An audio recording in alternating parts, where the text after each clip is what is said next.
নমস্কার, শুরু করছি প্রতিদিনকার মতো আজ সকালে কি লেখা আছে কপালে অনুষ্ঠানে প্রথমে সকলকে জানাই সুপ্রভাত, শুভেচ্ছা এবং শুভকামনা। আশা করি সবাই ভালো আছেন, সুস্থ আছেন এবং আনন্দে আছেন।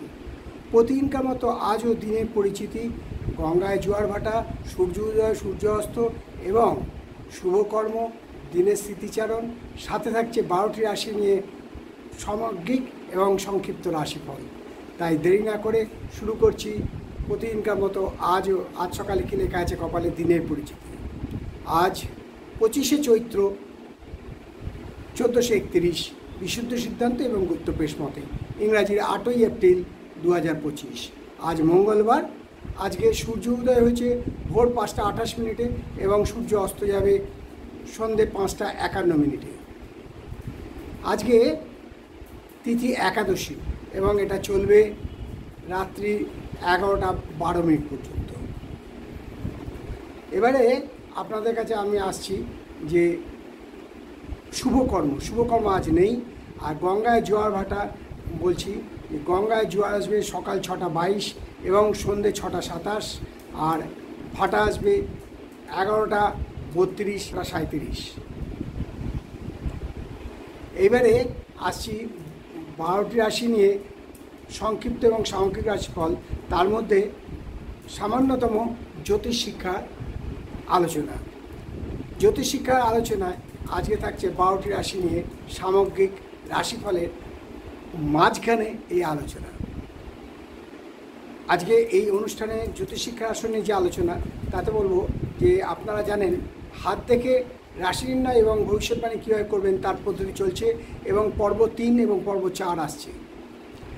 সাবস্ক্রাইব করুন এবং আমার সাথে থাকুন, আপনারা জানবেন কিভাবে হাত দেখায়। হাতের নানান পদ্ধতিগত আছে। হাতেকে আমি বলেছি বর্ণ, আকার, রং এবং আঙুলের মাপ সেই অবস্থায়।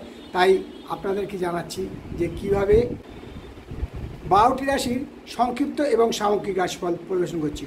12টি রাশি যেরকম চিরন্তনভাবে আমরা সাজিয়ে আছে এবং সাজিয়ে রেখে আমরা আলোচনা করি, সেই 12টি রাশি মেষ, বৃষ, মিথুন, কর্কট, সিংহ, কন্যা, তুলা, বৃশ্চিক, ধনু, মকর, কুম্ভ, মীন। এবার আসছি প্রত্যেকটি রাশি সংক্ষিপ্ত এবং সামগ্রিক রাশিফলে। মেষ রাশি যাতে বলবো যে আজকে আপনি দায়িত্ব পালন করবেন, কিন্তু তার জন্য কিছু ব্যয় হতে পারে, অর্থাৎ আর্থিক ব্যয় হওয়ার সম্ভাবনা প্রচণ্ড বিদ্যমান এবং দায়িত্ব পালন করতে গেলে তো এগুলো হবেই। বৃষ রাশি যাতে বলবো রাস্তায় খুব সাবধানে চলুন, কোনো দুর্ঘটনা ঘটার সম্ভাবনা আছে।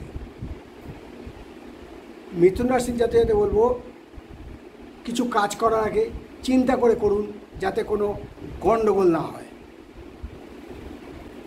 কর্কট রাশির জাতিকে বলবো আজকে অর্থ নিয়ে দুশ্চিন্তা হতে পারে, কারণ আয় বাধাপ্রাপ্ত হতে পারে, আয়ে বিঘ্ন ঘটতে পারে, তাই একটু সতর্ক হওয়া দরকার। আর সিংহ রাশি জাতিকে বলবো যে সিদ্ধান্ত নিয়ে খুব সাবধানে কাজ করুন, অলসতা বা ভুলের জন্য মাসুল গুনতে হতে পারে।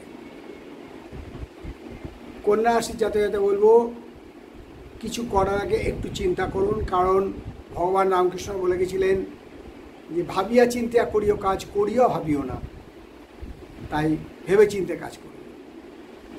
তুলা রাশির আজকে যশ খ্যাতি বৃদ্ধি পাবে।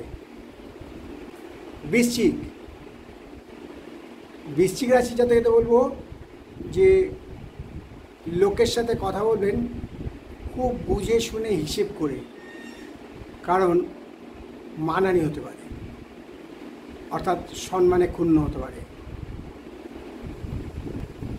আর ধনুরাশি যাতে আজকে সম্পত্তি বৃদ্ধি বা সম্পত্তি ক্রয় হতে পারে। মকর রাশি যাতে বলবো যে বৈষয়িক বিষয়ে খুব সাবধান, কারণ বৈষয়িক বিষয় নিয়ে আজ তুমুল ঝামেলা হতে পারে, এই ব্যাপারে একটু সাবধানতা অবলম্বন করা দরকার। কুম্ভ রাশির জাতকে বলবো যারা আর্থারাইটিসে ভুগছেন তাদের জন্য আজকের দিনটা শুভ নয়, কারণ আজকে আর্থারাইটিসের অর্থাৎ বাতজ বেদনায় কষ্ট পেতে পারে।